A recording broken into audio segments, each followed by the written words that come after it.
Lo que voy a hacer es maximizar la utilidad de un agente 1 que consume X1, que ahora les voy a explicar qué es, y el bien público, sujeto a que la utilidad del agente 2, que depende de X2, sea igual a un determinado nivel, y que las cantidades sumadas más el costo de G sea igual a las dotaciones. ¿Sí? Esto es como en un marco de equilibrio general. X1 va a ser todo lo que consuma el agente 1, ¿sí? Que no sea el bien público. ¿Okay? Entonces la utilidad del agente va a estar dado por el consumo que le dedica al bien público y todo lo demás. ¿Sí? Y fíjense, el planificador, nosotros vamos a querer elegir X1, X2 y Y. ¿Sí? Que bueno, estos en realidad los van a elegir los agentes y nosotros vamos a proveer el bien público. Y fíjense que lo que estamos haciendo acá, estamos diciendo que una de las restricciones es que la utilidad del agente 2 esté fija en un determinado nivel. ¿Sí? Entonces estamos fijando la utilidad de un agente y maximizando la utilidad del otro, dado ese nivel de utilidad del agente 2. ¿Sí? Vean que esto lo que estamos haciendo acá es encontrar un óptimo de Pareto. ¿Sí? Estamos buscando una mejora paretiana, estamos buscando encontrar una asignación que, dejándolo igual al agente 2, mejore la utilidad del agente 1. ¿Sí? Pero tenemos otra restricción, que es que la suma de estas dotaciones es igual a la suma de todos los otros bienes. ¿Sí? Esto lo podríamos pensar como la renta.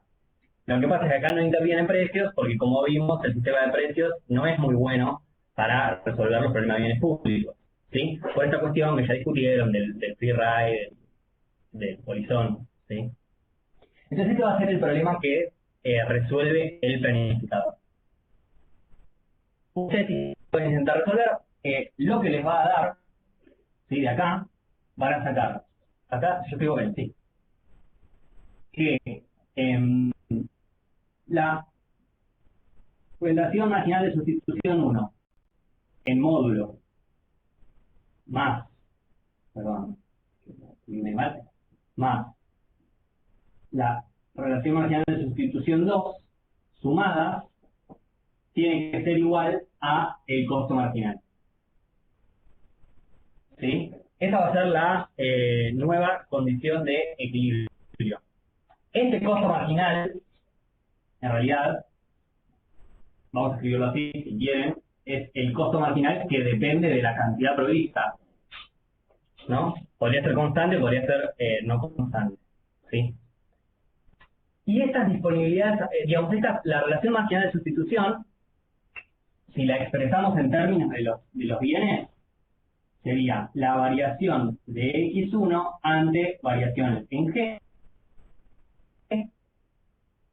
más la variación de X2 ante variaciones en G, siempre todo esto es módulo, y esto tiene que ser igual al costo marginal, que depende de G. ¿Ok?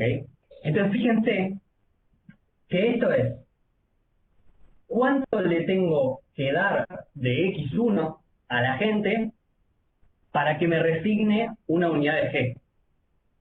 ¿Ok? O pensado al revés, si yo le doy una unidad más de G, ¿cuánto le tengo que sacar para que mantenga constante el nivel de utilidad? ¿Sí? Recuerdan, esta es la intuición detrás de la relación marginal de sustitución.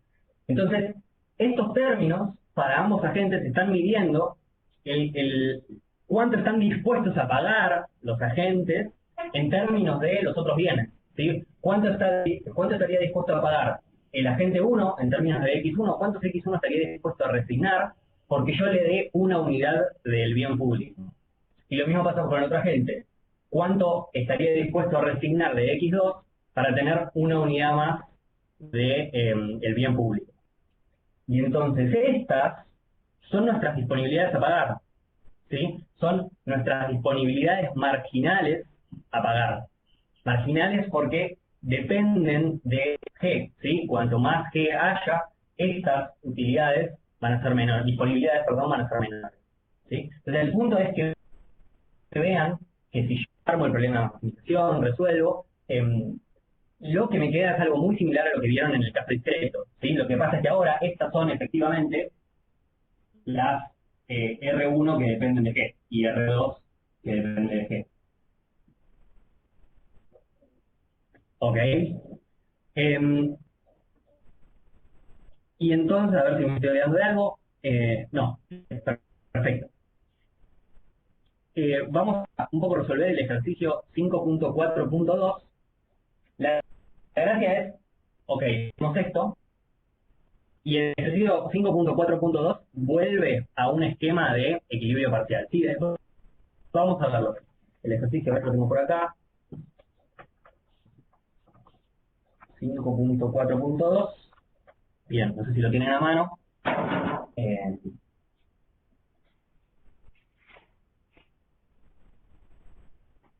Dice, tenemos dos individuos A y B, construir un pequeño jardín entre sus respectivas casas. No obstante, tienen opiniones muy diferentes de qué tan grande debe ser el jardín en cuestión. En la figura siguiente se observan las diferentes disposiciones finales a pagar. Asimismo, se encuentra graficado el costo marginal de producir distintas cantidades de jardín. Muestre cómo A y B pueden decidir sobre la cantidad óptima de jardín a construir. Y bueno, acá lo que tenemos, volviendo a equilibrio parcial, tenemos las cantidades que, a ver, le pone Q, así que vamos a ponerle Q, pero esto sería nuestro G, ¿sí? Y acá tenemos P. Y tenemos unas funciones, yo las voy a dibujar así como paralelas, ¿ok? Pero podrían no ser paralelas, que me están diciendo que me dan las disponibilidades marginales a pagar de los agentes, ¿sí? Ah, ¿y nos dice la forma? No nos dice la forma, bien. Pero esto son dos curvas, P, que sería la disponibilidad a pagar del agente 1 de Q1 y P2 de Q2. ¿Sí? O sea, es lo mismo que teníamos antes, pero con otra notación. ¿Ok? Y noten que estos son funciones de demanda inversa.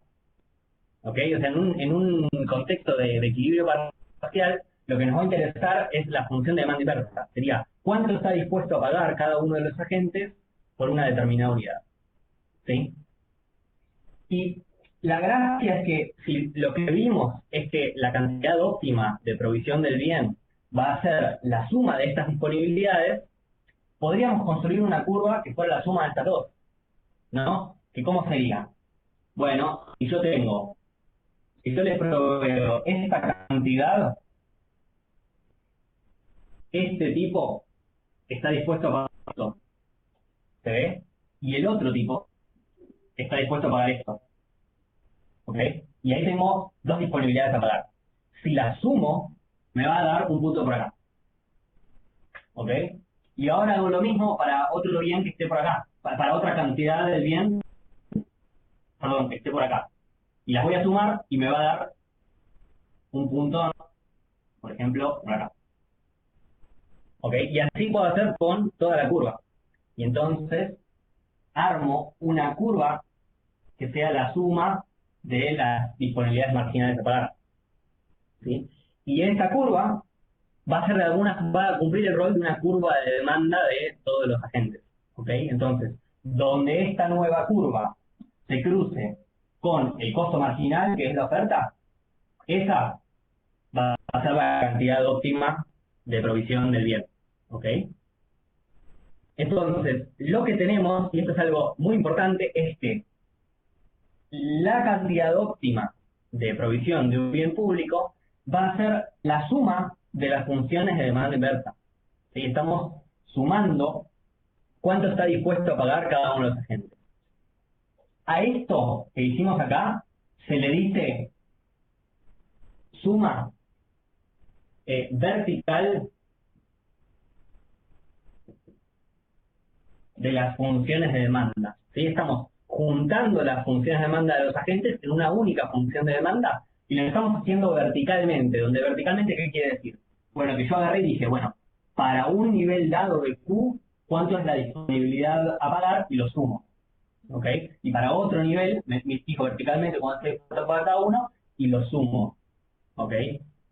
fíjense, y con esto cerramos ya la parte como más teórica, que esto es lo contrario a lo que hacíamos en un mercado común.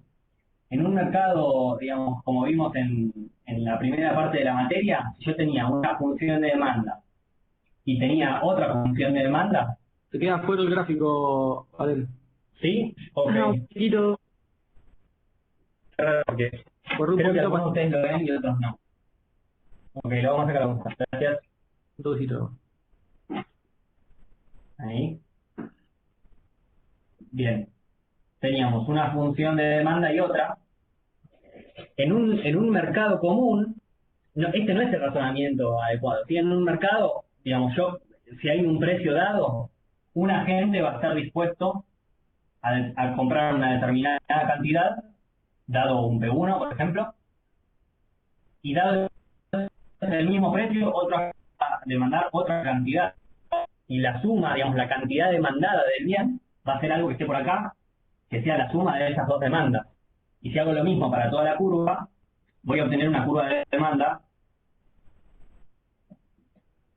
Y esta curva de demanda que nosotros obteníamos en la primera parte de la materia, no hacía este procedimiento de sumar las disponibilidades a pagar de cada uno, sino que todo lo contrario. El razonamiento era, dado un precio, cuánto demanda cada uno de ustedes, y eso me da la demanda total. Acá es al revés, estamos diciendo, dada una cantidad provista del bien, cada uno está dispuesto a pagar una determinada disponibilidad y entonces la sumo. Entonces, esto era una suma vertical, esto de acá es una suma horizontal.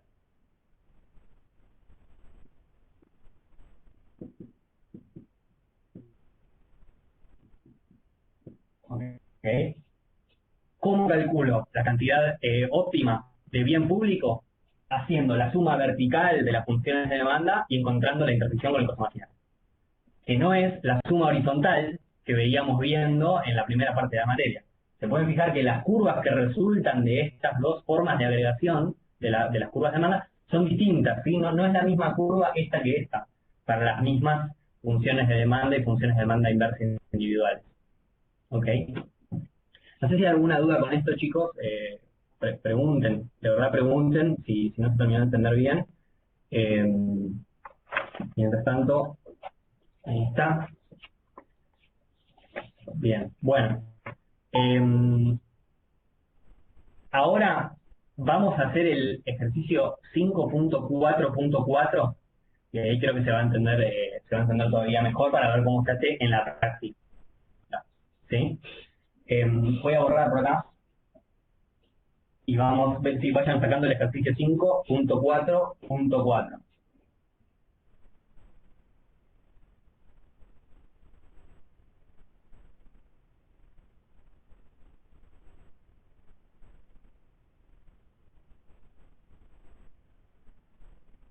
Bien, ahí teníamos que existen tres consumidores de un bien público y nos dan las demandas, que son, a ver, si yo escribo acá, ¿lo ven? Lugo o Paulo. Sí, sí, sí, sí. Ahí se ve. Ok. Tenemos P igual 50 menos G, P igual 110 menos G y P igual 150 menos G. Ok. Donde G mide el número de unidades del bien y P sub I el precio en pesos. ¿Sí? Bueno, ya sabemos que es también la disponibilidad. El costo marginal del bien público es 190 y es constante, ¿sí? O sea, 190 para todo nivel de G. 1. ¿Cuál es el nivel óptimo de provisión del bien público? Ilustre la respuesta con un gráfico. Bien. Permiso, esto el costo marginal lo voy a escribir más arriba. Un costo de 190. ¿Cómo hacemos si tenemos las funciones de demanda inversa para calcular esa función de demanda, ¿sí? que represente a todos los agentes? Bueno, así como están, simplemente las sumamos. ¿Ok? Las P no las vayan a sumar, o sea, acá es la misma P, digamos, pero acá sí, vamos a sumar 50 más 50 más 110 es 310, menos G menos G menos G es menos 3G. ¿Sí? Así es como se hace en la práctica una suma vertical, bastante sencillo. Y ahora, bueno, vamos a ver para encontrar la cantidad óptima de bien público. Yo tengo acá G, acá tengo P, voy a tener un costo marginal y voy a tener esta función que arranca en 310 y tiene una pendiente de menos 3, así. ¿Sí? Tenemos demanda y oferta. Y donde se crucen, esta va a ser mi cantidad óptima. ¿Ok?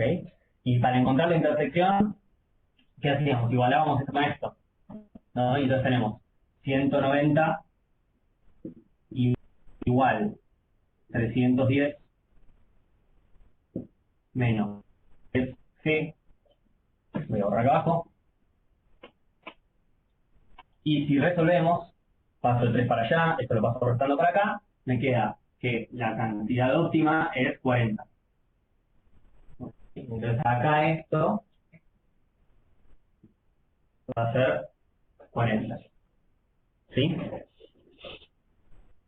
¿Qué pasa si, bueno, no sé si hay preguntas, de vuelta, pregúntenme, la gracia es hacer la suma y encontrar la intersección con el costo marginal.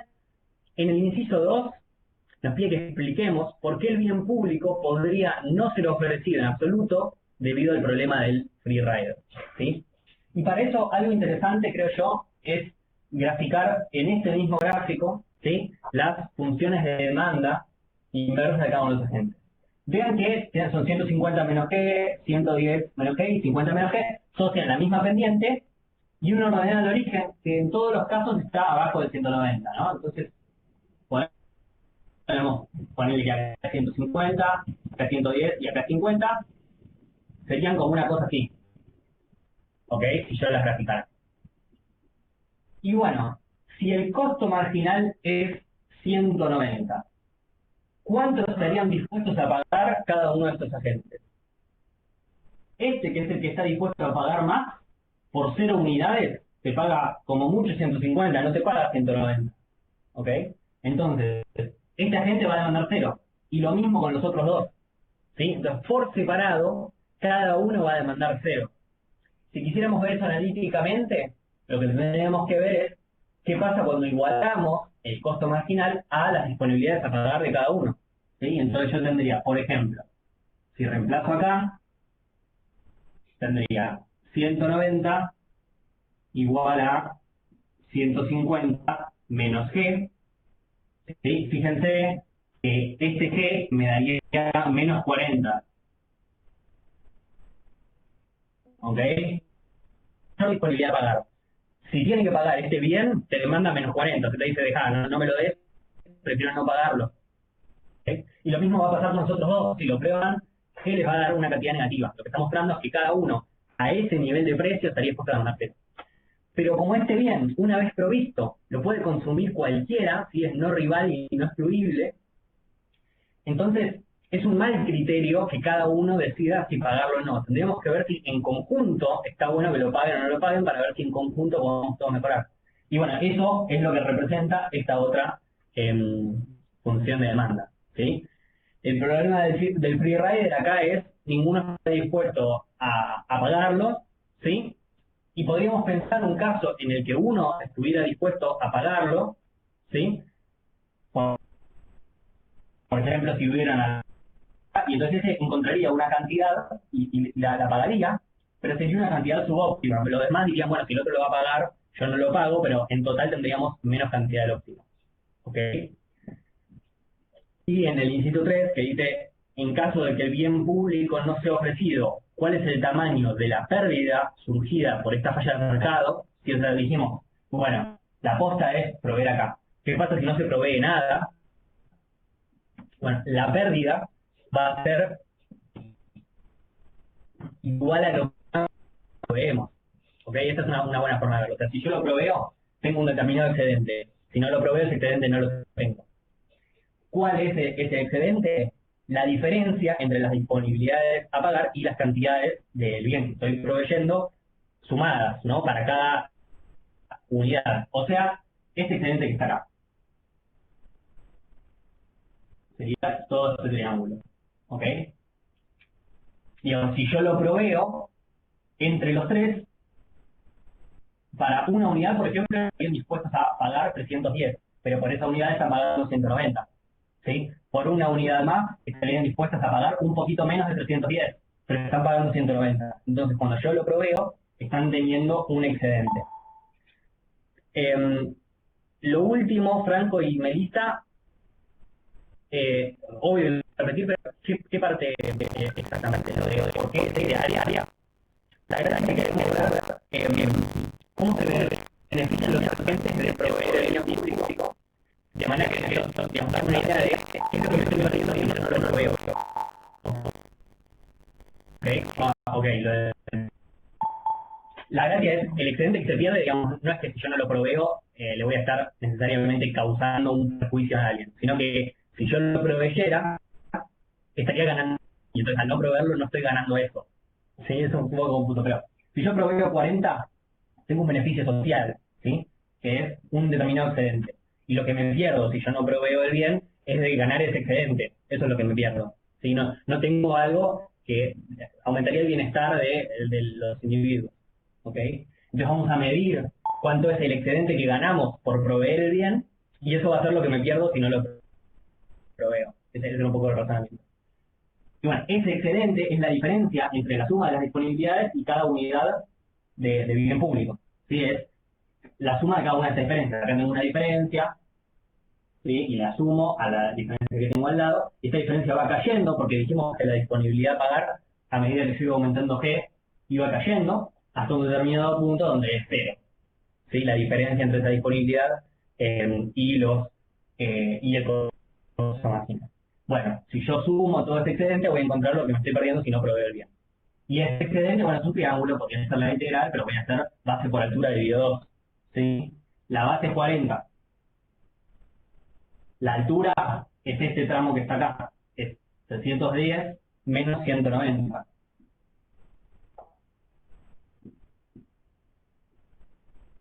Y todo esto dividido 2. ¿Sí? Lo que me va a dar es lo que sería la variación del excedente del consumidor si yo les saco el bien.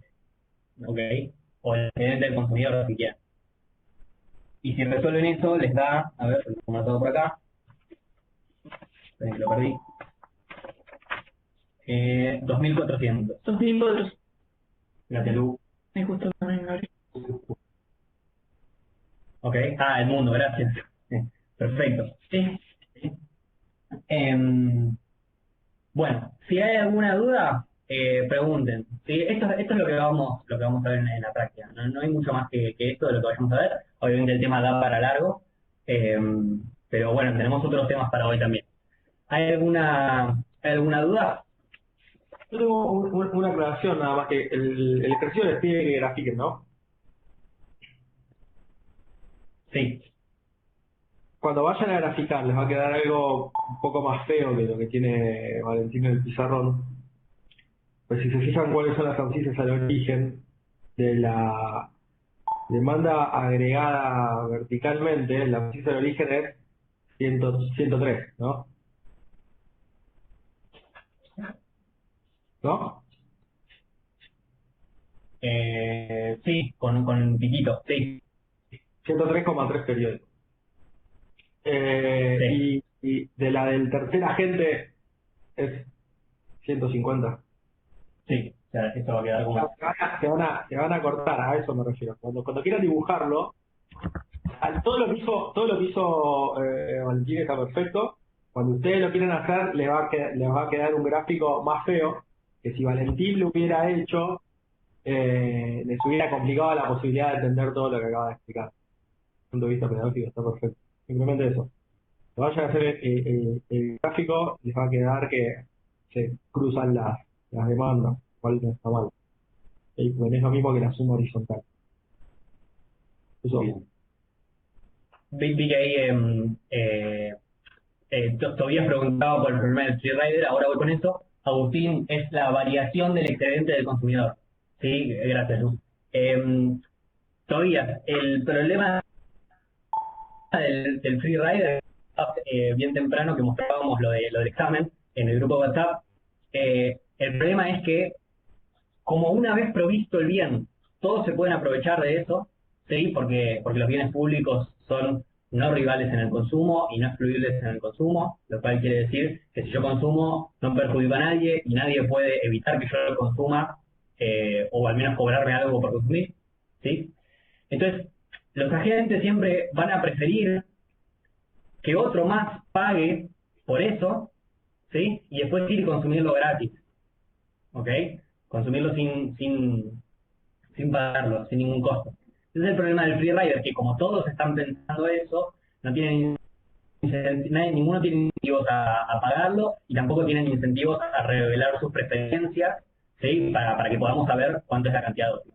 Acá con lo de las preferencias no nos estamos metiendo porque fíjense que las disponibilidades las estamos tomando como dadas, o sea que las conocemos, ¿sí? Pero sí está ese problema del free rider, de polizones, que dice Armando, que es, bueno, yo digamos, no voy a pagar por algo que puede proveer otro, ¿ok? Y lo que termina pasando es que se perjudican todos con eso, ¿sí? Porque si no viniera alguien a decir, bueno, yo proveo el bien, entonces tendrían un excedente de cero, ¿sí? Cuando en realidad en su conjunto podrían tener un excedente de 2.400. ¿Ok? Entonces alguien podría venir y decirles, bueno, miren, muchachos, yo le voy a cobrar un impuesto a cada uno y después voy a proveer la cantidad óptima del bien y vamos a estar todos mejor, ¿sí? O al menos vamos a estar igual de bien y otros van a estar mejor, ¿sí? Es una mejora en el sentido de Pareto. No sé si con esa explicación se entendió, Tobías. Bueno, vamos a avanzar ya con este tema, les decía, no vamos a ver mucho más. Vamos a avanzar y vamos a hacer incertidumbre y al final vamos a volver sobre las externalidades, ¿sí? Que es nuestro último tema de hoy. Entonces, en incertidumbre nos vamos a meter con el ejercicio 5.5.1. Esperen que yo acá lo perdí, no sé dónde lo dejé. Ahí está. 5.5.1, ¿sí? Cambiar el setting de la cabeza, olvidarse un poco de los bienes públicos, vamos a entrar en incertidumbre. Acá la idea es pensar cómo los agentes toman decisiones a futuro, teniendo en cuenta que el futuro es incierto y que hay riesgos y hay distintas probabilidades de que sucedan distintos escenarios, y entonces los agentes tienen que tener en cuenta eso para tomar sus decisiones, ¿sí? Y entonces la idea es que podamos darle una vueltita de tuerca a algunos conceptos clave como para afianzarlos, por ejemplo, estados de la naturaleza, aversión al riesgo, seguros, diversificación del riesgo, ¿sí? Voy a poner acá, permiso, no sé si alguien quiere copiar lo último. Estamos entonces en el ejercicio 5.5.1. ¿Sí? Y dice, un agricultor está considerando qué cultivar la próxima temporada. Tiene dos alternativas posibles, trigo y girasol, y su riqueza final de cada cultivo variará según haya suficientes precipitaciones, si llueve con probabilidad del 50%, o sequía, una probabilidad del 50%, con la siguiente tabla. Y tenemos ahí una tabla, creo que, a ver, si yo la escribo a un costado, creo que nos va a servir. Acá al costado tenemos si llueve, y si no llueve, y tenemos trigo y girasol,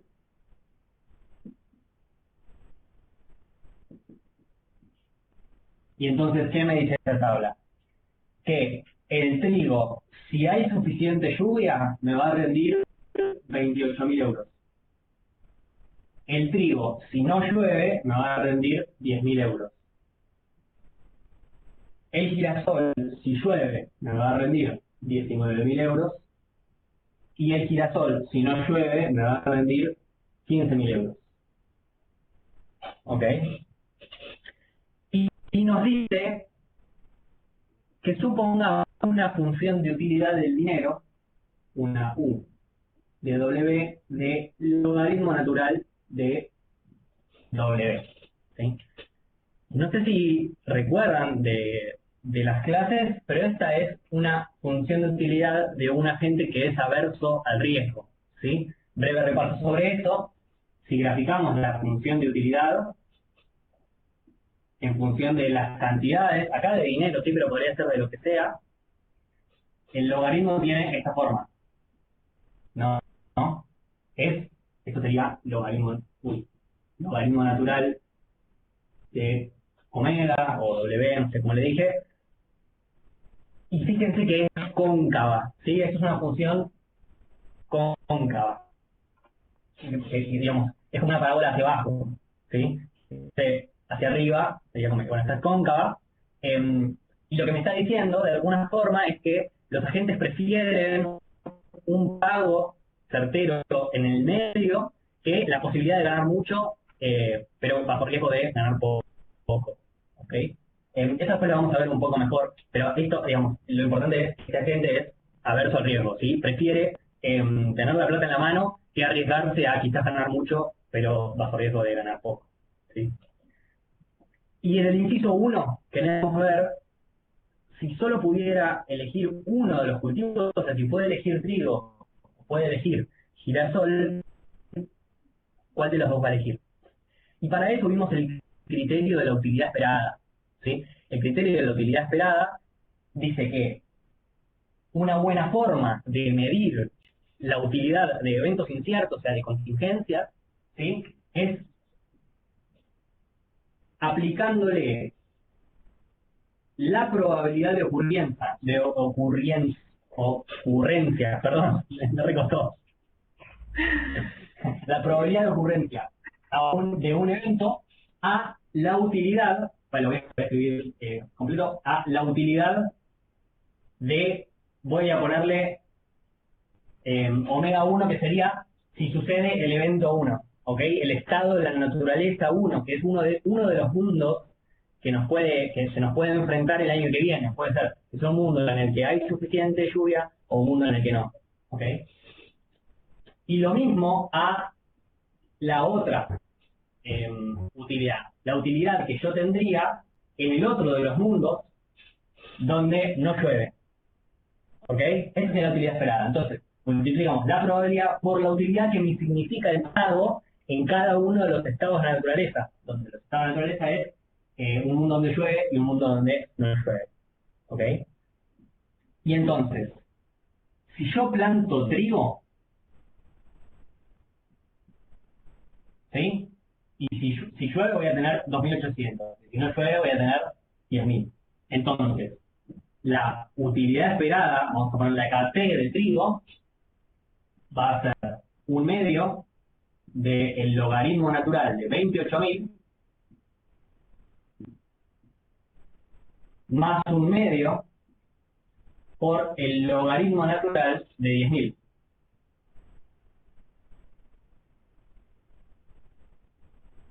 Si ahí estoy muy chico, a ver, si no, bueno, lo repito, pero es lo que estoy diciendo, ¿sí? Y esto, bueno, nada, es un número que yo puedo calcular, así agarro la calculadora, pongo el logaritmo de 28.000, lo multiplico por 0,5 y hago lo mismo con 10.000, y lo que me da es 9,7251.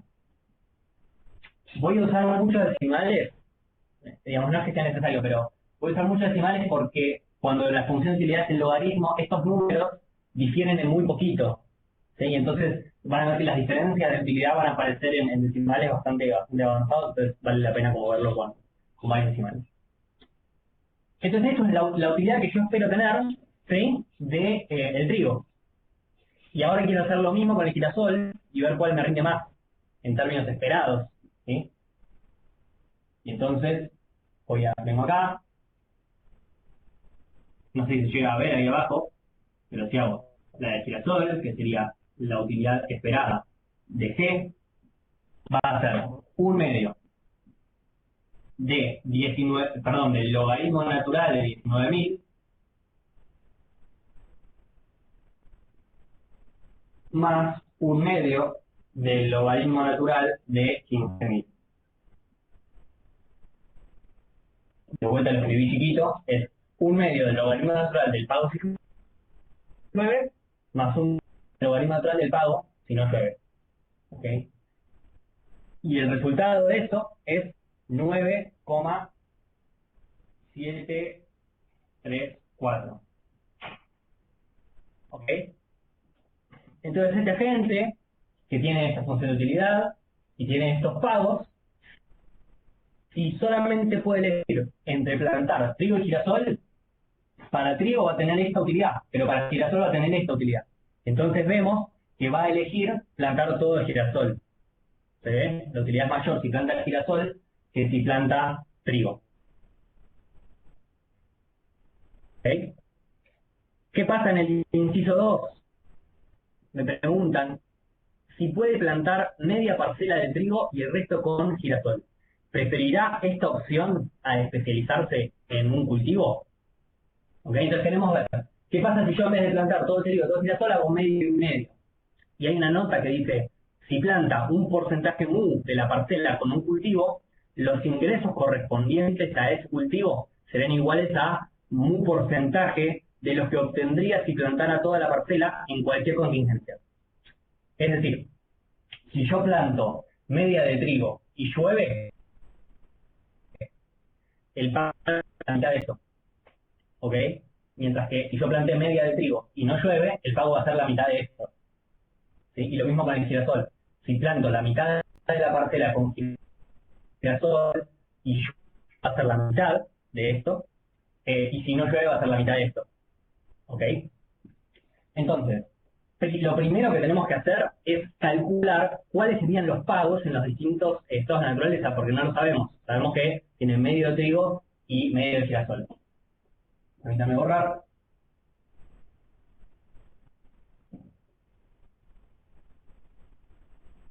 A ver.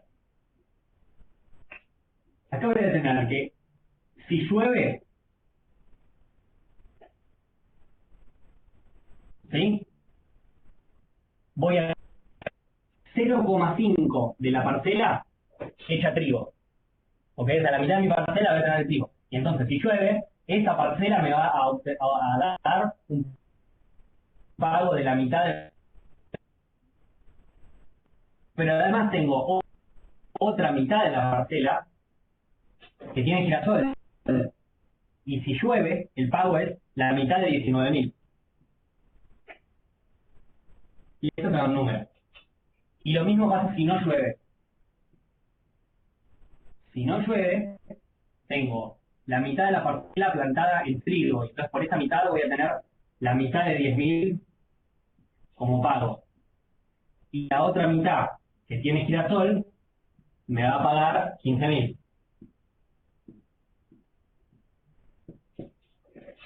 Lo que me dan estos números es 23.500 y 12.500.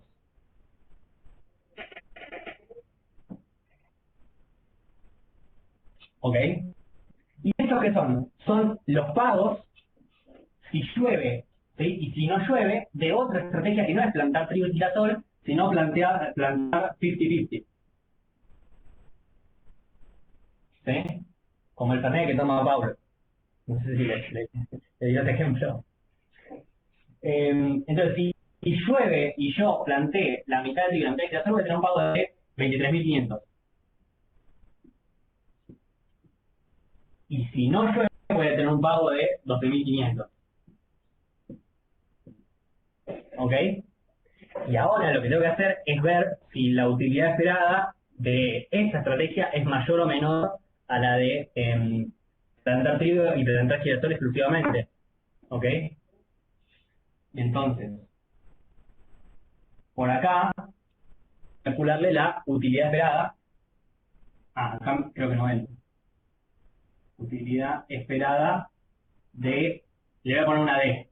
Ahora les voy a explicar por qué. ¿Ok? Pero digamos de D. Va a ser un medio, que era la probabilidad de que llueva, de 23.500, que es el pago de esta estrategia si llueve, más un medio, que es la probabilidad de que no llueva, por el pago que tengo si planto 50-50 y no llueve. Y la utilidad que me da es 9. No, nos falta la global de cada uno de los pagos. Sí, Se gracias. dio cuenta Miguel también. Perfecto, sí. Sí, disculpen. Voy a tener en realidad acá es, en ambos casos, la utilidad que me reporta ese pago. ¿Ok? Bueno, discúlpeme que acá no me quedó espacio, pero ahora sí. Sí, vamos, un medio. Primero, gracias. Distingan, ojo, un medio, ¿sí? De este 0,5. Yo se los anoté distinto para que los distingan a propósito, ¿sí? 0,5 que tenemos acá y acá es la proporción de la parcela planto con cada uno de los cultivos, ¿sí? La proporción de trigo y la proporción de girasol. Mientras que un medio es una probabilidad. Ambos son números entre 0 y 1, ¿sí? Pero son cualitativamente distintos. Esto es la probabilidad de que llueva y la probabilidad de que no llueva. ¿Ok? Entonces primero calculé los pagos que tendría en cada uno de los estados de naturaleza y después le apliqué la utilidad esperada. Primero, ¿esto es mayor a las anteriores? Chequéenlo, sí. Es mayor a la utilidad de girasol, que a su vez era mayor a la utilidad de trigo. Y entonces, el tipito va a preferir plantar con esta estrategia de 50-50 que plantear todo en girasol. ¿Sí? Noten que lo que está haciendo es diversificar el riesgo. ¿Sí? O sea, antes yo estaba poniendo todos los huevos en la misma canasta, y estaba diciendo, bueno, solamente el girasol, y eso tiene un riesgo asociado. Cuando yo planto 50-50 en trigo y girasol, el riesgo va a ser menor porque estoy invirtiendo en activos distintos, ¿sí? Estoy cultivando cultivos distintos. ¿Okay? Entonces, yo le puse una D por diversificación, ¿sí? Es la utilidad de esperar de diversificar bajo esta estrategia de 50-50, y lo que estamos viendo es que para la gente la utilidad de la estrategia de diversificación es mayor a la de especializarse en un solo cultivo. Lo cual tiene mucho sentido, ¿sí? Porque la gente es averso al riesgo.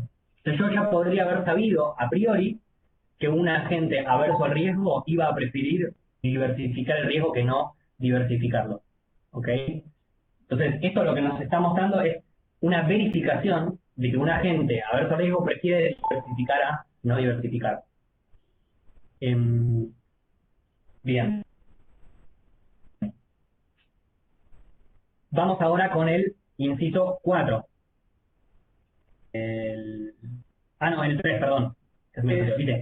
¿Cuál es el porcentaje óptimo mu0 o mu óptimo que debería plantar de trigo? Pista, resuelva asumiendo solución interior y aplicando técnicas de optimización matemática. ¿Sí? Entonces ahora dijimos, tenemos trigo, girasol y vimos que diversificarlo está un poco mejor. ¿Cuál es la estrategia óptima? ¿Ok? Porque esta la metimos por la ventana, dijimos, bueno, 50-50, pero podría ser 20-80, ¿sí? 70-30, 30-70. ¿Okay? Queremos ver cuál es esa proporción óptima de alguno de los dos cultivos. Siempre la de un cultivo va a ser uno menos el porcentaje del otro cultivo, ¿sí? Así que vamos a usar una sola variable. Lo que tenemos que hacer es, ven acá,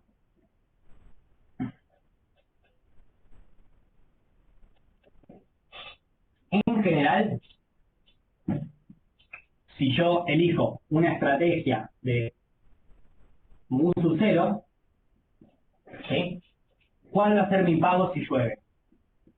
Va a ser la proporción, y esto es proporción de trigo, por el pago que me da el trigo, más 1 menos esta proporción por el pago de girasol. Sí, por el pago de girasol, que es 19.000. ¿Ok? O sea, si llueve, voy a tener cierta proporción, que es la que tengo que elegir, que me da este pago, y otra proporción que me da este pago. ¿Sí? Y si esto sería el omega 1, ¿sí? Si llueve. Y esto me da, si ustedes simplifican un poco, lo tengo por acá, les va a dar 19. Más 9.000 mu. Gracias. Sería el mu. Bueno, a este le voy a sacar el óptimo, lo vamos a hacer en general y después vamos a empezar el óptimo. ¿Sí? Ya, muy bien. Bien. Y ahora hacemos lo mismo si no llueve. ¿Ok? Entonces, si no, vamos a tener una proporción mu por el pago de trigo si no llueve, que es 10.000, más 1 menos mu por la proporción de la parcela de girasol, sí, que era el otro, si no llueve, que es 15.000. ¿Ok? Y esto me da, lo tengo por acá también, 15.000 menos 5.000 mu. Menos 5.000 mu. Bien, acá fíjense que lo que estamos haciendo es calcular los pagos de uno de los estados. ¿Sí? Yo todavía no calculé ninguna utilidad esperada. Y este mu es una proporción equivalente al 0,5 que hicimos en el inciso anterior. Entonces, acá el logaritmo, la función de utilidad no cumple ningún rol. Me estoy fijando en términos físicos, ¿sí? Cuánto, digamos, en lo concreto, en lo productivo, cuánto me está pagando la estrategia, ¿sí? En cada uno de los estados de naturaleza. Y entonces, le voy a agregar una fila a esta tabla que sea la de estrategia muy óptima, que si llueve me va a pagar esto, a ver si me entra, me va a pagar 19.000 más 9.000 mu, y si no llueve me va a pagar 15.000 menos 5.000 mu. ¿Ok? Y ahora tendría que encontrar la utilidad esperada de esa estrategia. ¿Sí? Y entonces, ¿cómo sería la utilidad esperada de el mu óptimo? Sería un medio, que es una probabilidad por el pago que tengo en este estado, o sea, si llueve, 9.000 más 9.000 mu, más un medio, que es la otra probabilidad, por el pago que tengo si no llueve. 15.000 menos 5.000 mu. ¿Sí? Bien, y entonces ahora fíjense lo que tengo. Una función de utilidad esperada que depende de qué proporción yo elija entre un cultivo y el otro. ¿Ok? Y lo que me decía en la nota al inciso es, bueno, asumí una solución interior y encontrar cuál es el óptimo matemáticamente. ¿Ok? Entonces ahora lo que tengo que hacer es maximizar esta función. ¿Sí? Simplemente derivo respecto a mu, ¿sí? Y optimizo. Faltaron los logaritmos. No, Ahora sí, acá. claro. Disculpen. Vamos, repaso sobre esto. Cuando aplicamos la utilidad esperada hay que aplicar los logaritmos. No sean como me lo olvido. ¿Ok? Siempre los logaritmos. Entonces ahora esto es... A ver si me puedo hacer un espacio acá. Acá preguntas saber cuándo y cuándo no poner logaritmo natural. Cuando estás calculando la utilidad esperada, que sabes que la forma funcional de la utilidad es logaritmo natural, ahí aplicas logaritmo natural. Lo primero que hacemos es buscar cuál es la riqueza de, digamos, del primer evento, del primer estado, y cuál es la riqueza del segundo estado. Eso fue lo primero que calculamos. Ahí no va logaritmo. Exacto. O sea, recuerda, pero conceptualmente es importante que entendamos que el logaritmo no es que lo aplicamos ad hoc, sino que estamos calculando la utilidad de un pago, ¿ok? Y es un logaritmo porque la función de utilidad era logaritmo del pago, ¿sí? Pero podría ser, o sea, cualquier función, ¿ok? Sí, y lo que Lo sea. que importa es que cuando vamos a calcular una utilidad esperada, aplicamos la probabilidad por la utilidad del pago. ¿Ok? Eso es fundamental. Perdón, lo que decías. No, no, que puede ser, o sea, otra función puede ser raíz de omega, que también es cóncava.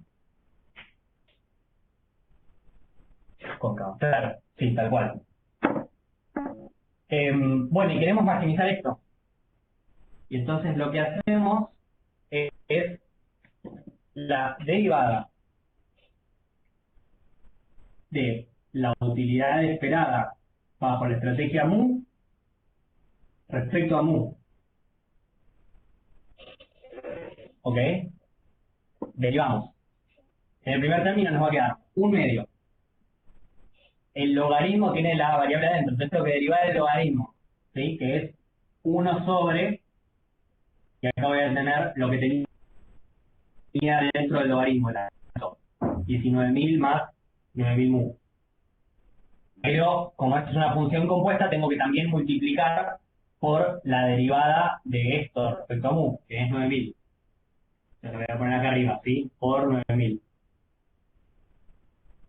¿Sí? Y lo mismo en este otro término.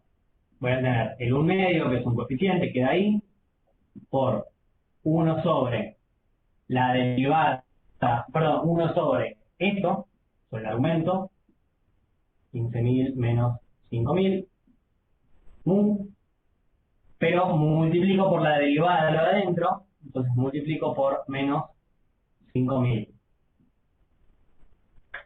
¿Ok? Y ahora, bueno, vamos a querer simplificar esto un poco, perdón, y esto lo vamos a igualar a cero, estamos maximizando, ¿sí? Lo simplificamos un poco, y eso es una ecuación que tiene mu. Entonces deberíamos poder encontrar el mu óptimo, ¿sí? Para eso, fíjense que este término está restando, ¿sí? Voy a borrar acá arriba, que ya no lo necesitamos.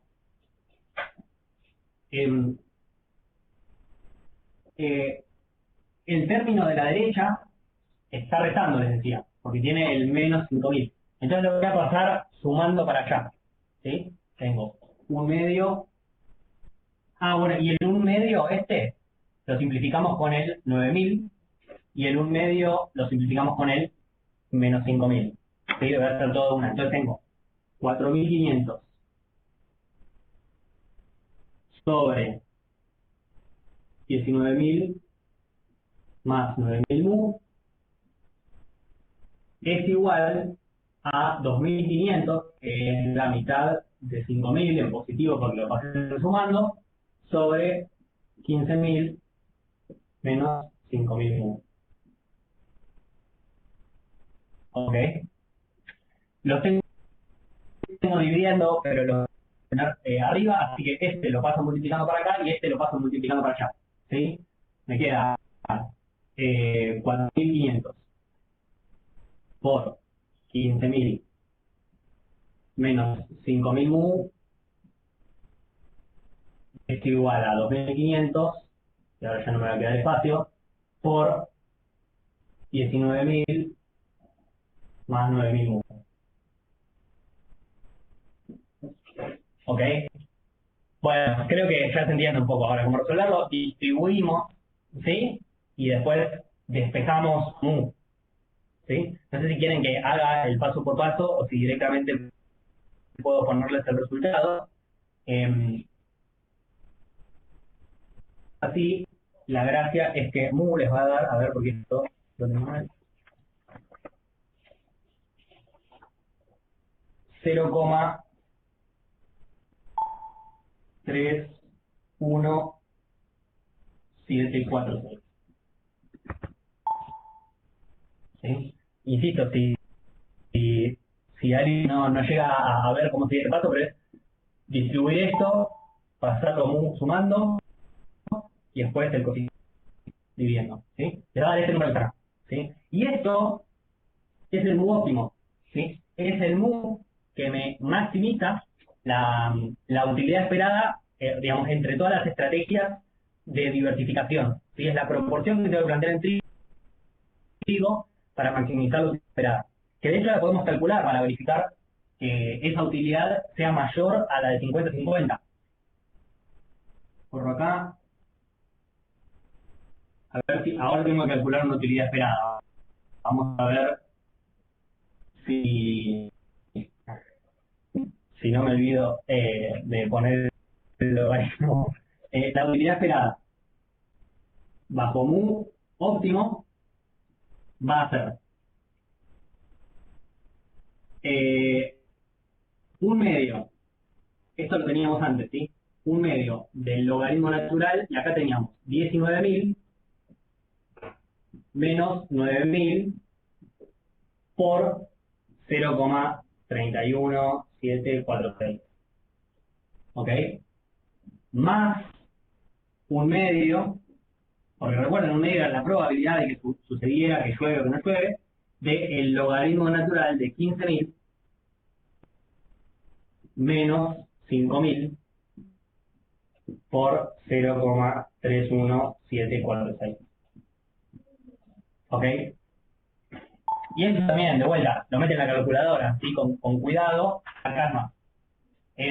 Con cuidado, hace esta multiplicación, lo suman en un logaritmo, hacen la mitad y van completando, ¿sí? Y la utilidad que les da es 9,748 unos, ¿sí? Bueno, esta utilidad es mayor, ¿sí? Es mayor a... sí, acá me equivoqué. Chabón. Esperen, esta utilidad que les da, ¿sí? Es mayor a la utilidad de diversificación 50-50 que habíamos hecho antes, ¿sí? Lo que hice mal es que... Ah, no, lo hice bien, lo hice bien. La pregunta esa, Juan Cruz me preguntaba, pero en el trigo, ¿no tendrías que poner uno menos esta proporción? Y la respuesta, Juan Cruz, es que, fíjate que yo agarré directamente la fórmula de la utilidad esperada que ya teníamos expresada en términos de mu, ¿ok?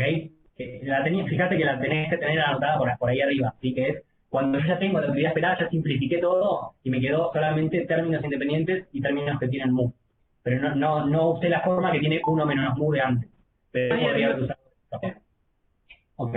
Bueno, esta utilidad, les decía, es mayor a la utilidad de 50-50. ¿Sí? Y entonces vemos que nada, este mu efectivamente es mejor que como estábamos antes, ¿sí? Es óptimo. Ahora, en el punto 4, tenemos que en el caso 3, ¿sí? O sea, en este caso que teníamos acá, suponga que una aseguradora ofrece un contrato de seguro solo para los agricultores que cultiven exclusivamente trigo. ¿Ok? Cuesta 4.000 euros y da una indemnización de 8.000 euros en caso de sequía. ¿Contrataría el agricultor ese seguro o preferiría plantar la combinación óptima hallada en el 3? ¿Ok? Entonces ahora, tenemos esta utilidad y queremos ver si la utilidad del seguro es mayor o menor a esta, ¿sí? Para ver si prefiere el seguro, si prefiere diversificar. ¿Ok? Para eso, de vuelta, tenemos que hallar los pagos en cada estado de la naturaleza y después aplicar la utilidad esperada sin olvidarse el logaritmo. Me lo estoy diciendo. Vamos a calcular los pagos en cada uno de los estados de la naturaleza. Algo importante acá es que el seguro se paga independiente, o sea, la prima que se cobra el seguro, que es de 4.000 euros, se paga independientemente de si llueve o no llueve. ¿Ok? Entonces, yo tenía que, si llueve, casi no, si llueve, el trigo me pagaba 19.000. ¿No es cierto? Sí. No, perdón, 28.000. 28.000 me pagaba si llueve. Pero ahora, si llueve, voy a tener que pagar el seguro. Y entonces le resto 4.000. Y después, si no llueve, el trigo me pagaba 10.000.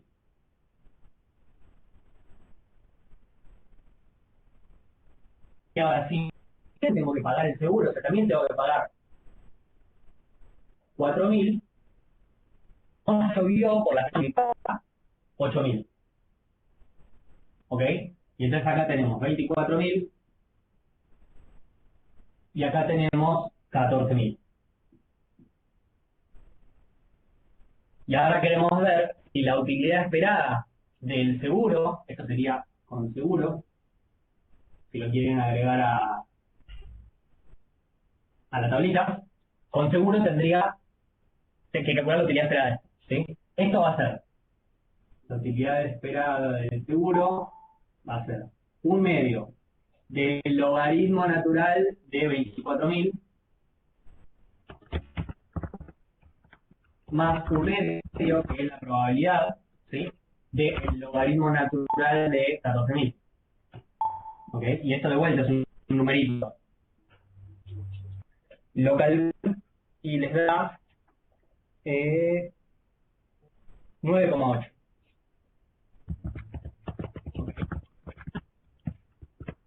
La utilidad del seguro esperada me dio mayor a la utilidad esperada de mu, ¿no? Que era 9,7 algo. Y entonces decimos que va a preferir el seguro. O sea, el tipo va a decir, bueno, prefiero plantar solo trigo, pero contratarle de seguro, que plantar la proporción óptima de trigo, que es un poco menor, y es definitivamente menor a 1, ¿ok? Y diversificar. ¿Se entiende? Algo interesante del resultado es que en un agente averso al riesgo, uno siempre piensa que va a estar mejor contratando un seguro que no contratándolo. Siempre y cuando el seguro, bueno, no sea, digamos, usuario. Pero va a estar mejor. Pero guarda con eso, porque acá estamos comparando el seguro de plantar solo trigo, ¿ok?, versus la posibilidad de diversificar, es decir, de tener otra combinación de plantaciones, ¿sí? Son dos cosas distintas. Acá no es que estaba asegurado de antemano que íbamos a preferir el seguro, por más que la gente fuera averso al riesgo. Porque estamos hablando de estrategias distintas, ¿ok? Dada una estrategia, el agente averso al riesgo va a preferir el seguro. Pero para distintas estrategias podría no preferirlo. Acá justo nos digo que sí. ¿Ok? No sé si hay alguna pregunta que me ayude sin responder.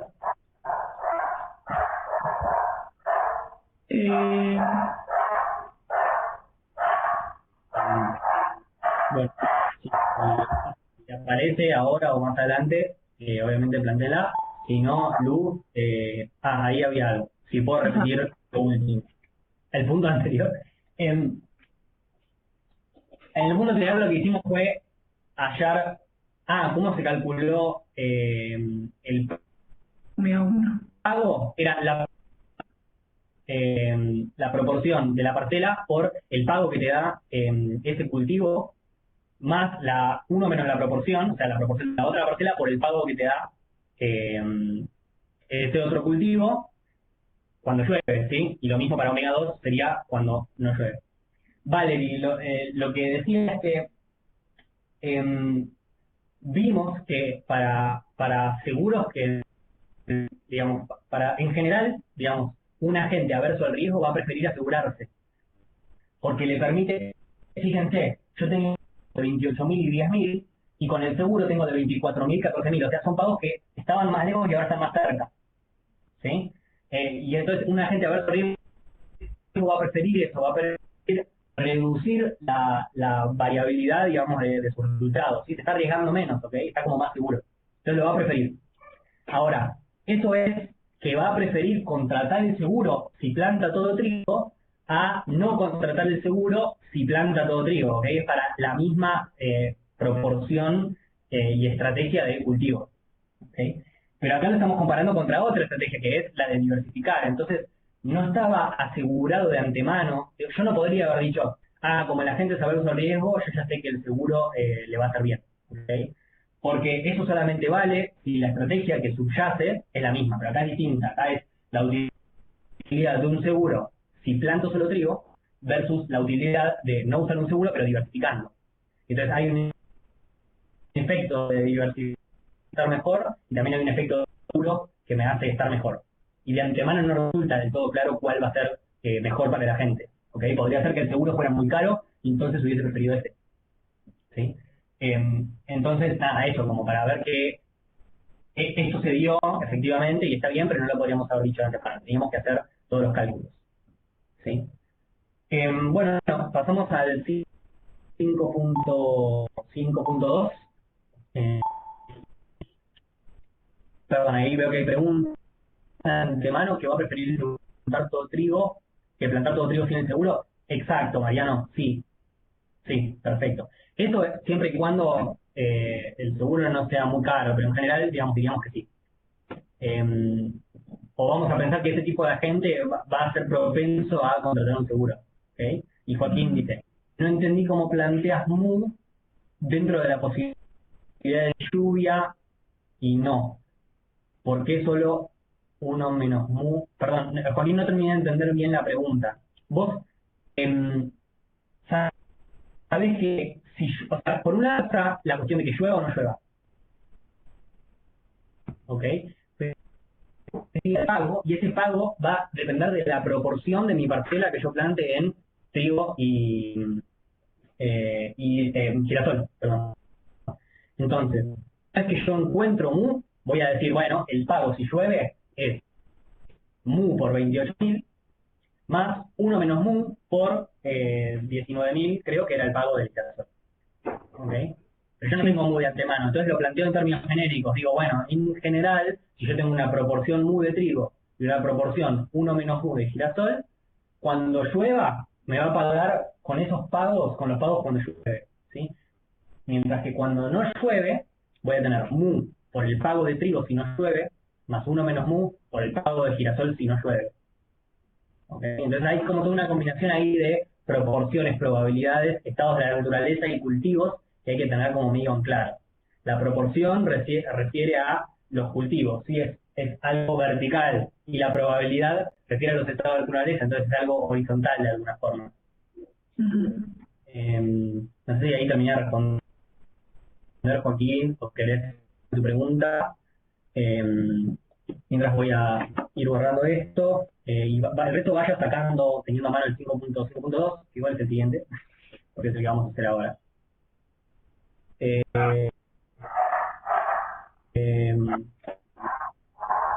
sí, Joaquín, por ahí. Si no hay más preguntas, te avanzamos. ¿Vale? Ah, No, nos falta un... en un mail lo revisamos, ¿sí? Pero no falta nada. Lo que hicimos fue retomar una fórmula que ya habíamos agarrado de antes, que no tiene el 1 menos mu. ¿Ok? Buenísimo. Creo Genial, genial.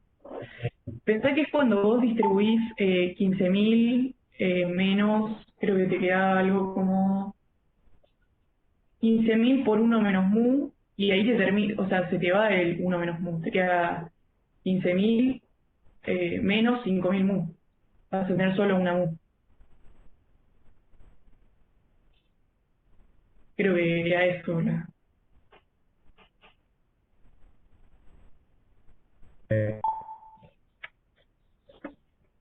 Bueno, avanzamos. Perfecto, sí.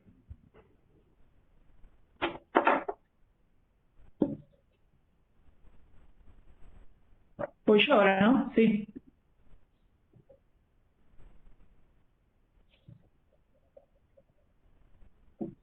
¿Simulidad? No.